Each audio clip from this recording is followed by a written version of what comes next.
एक RLC series सर्किटचा numerical आहे. कशाचा न्यूमरिकल आहे? RLC सिरीज सर्किटचा. याच्यामध्ये रेजिस्टन्स दिलंय. ओके, याच्यामध्ये काय दिलंय? रेजिस्टन्स दिलंय, इंडक्टन्स दिलंय आणि कॅपॅसिटन्स दिलंय. ओके, आणि सप्लाय व्होल्टेज दिलंय, फ्रिक्वेन्सी दिली. तर सप्लाय व्होल्टेज किती? 230 व्होल्ट, 50 हर्ट्ज फ्रिक्वेन्सी. ओके, आणि काय दिलंय? R is equals to 5 ohm, L is equals to 30 milli henry. मग मिली हेनरीचं हेनरीमध्ये कन्वर्ट करा. कॅपॅसिटन्स दिलंय 140 मायक्रोफॅरड. 140चं मायक्रोफॅरडचं फॅरडमध्ये कन्वर्जन करा. आणि काय काय विचारलंय? रिॲक्टन्स एक्स विचारलंय, रिॲक्टन्स विचारलं, इम्पिडन्स विचारलंय, झेड विचारलंय, त्याच्यानंतर करंट ड्रॉन करंट विचारलाय आणि पॉवर फॅक्टर विचारला. अशा 4 गोष्टी विचारल्या. तर सगळ्यात पहिले तुम्हाला एक्सेल म्हणजे माहिती आहे तुम्हाला, Excel is equals to 2 pi F into L. मग किमती टाका, सॉल्व करा. 2 पाय एफ, एलची व्हॅल्यू मिली हेनरी इथं व्यवस्थित सिम्प्लिफाय करा, 2-4 डिजिट घ्या. त्याच्यानंतर x is equals to 1/2 pi F C, X is equals to 1/2 pi F C. 2 pi F, एफच्या जागेवर किती घेणार तुम्ही? 50 घेणार. सिम्प्लिफाय केलं तर हे 22.73 ओहम आलं. मग तुम्हाला इथं काय करायचं? इथं एक गोष्ट लक्षात घ्या, X C is greater than Excel.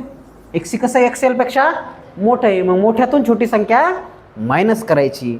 मग इथं काय लिहिलं आपण? X C minus X L. मग एक्स सीची व्हॅल्यू टाका, एक्सेलची टाका. ही आलं, ही कशाची व्हॅल्यू आहे? एक्सची व्हॅल्यू आली. म्हणजे काय आलं आहे?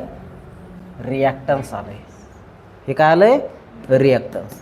मग आता झेड इज इक्वल्स टू तुम्हाला माहिती आहे, route of R² plus X². मग एक्स किती आलेलं आहे? टाका त्याची किंमत, सिम्प्लिफाय करा. हे आलं 19.30 ओहम, सो 19.30 ओहम. मग इम्पिडन्ससुद्धा आलं. आता करंट काढायचा. Current I is equals to V/Z. मग V किती रे? 230.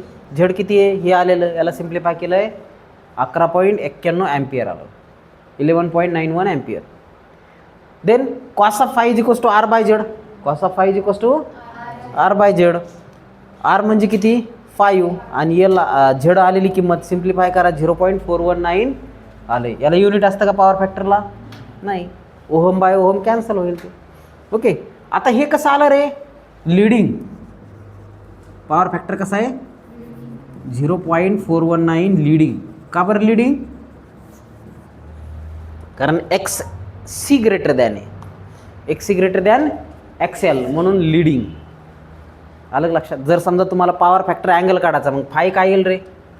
Cos phi, cos inverse of काय करा? 0.419 करा. किती येतं?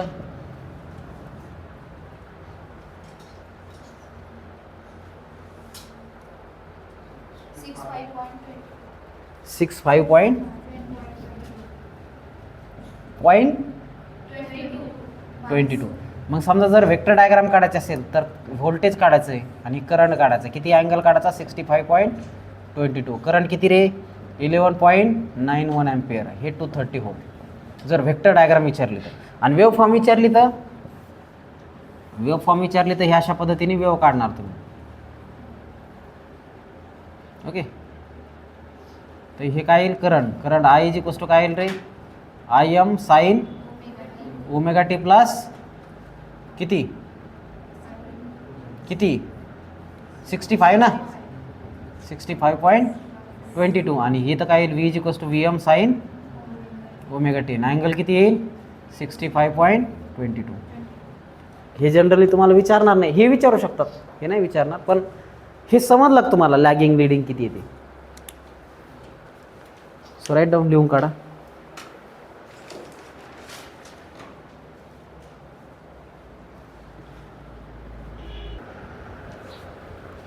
बघा, हा एक छोटा न्यूमरिकल तुम्हाला सॉल्व करायचा आहे. अ सिरीज रेजिस्टन्स ऑफ 100 ओहम. 100 ओहमचं एक सिरीजमध्ये रेजिस्टन्स घ्या, 100 ओहम. त्याच्यानंतर inductance of 0.2 Henry and capacitance of 150 microfarad are connected in series across how much load?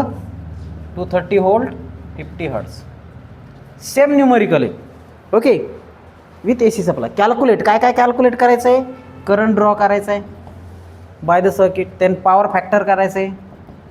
त्याच्यानंतर नेचर ऑफ लोड म्हणजे लॅगिंग आहे का लिडिंग आहे ते कॅल्क्युलेट करायचं, जिथं आत्ता आपण कॅल्क्युलेट केलं आहे.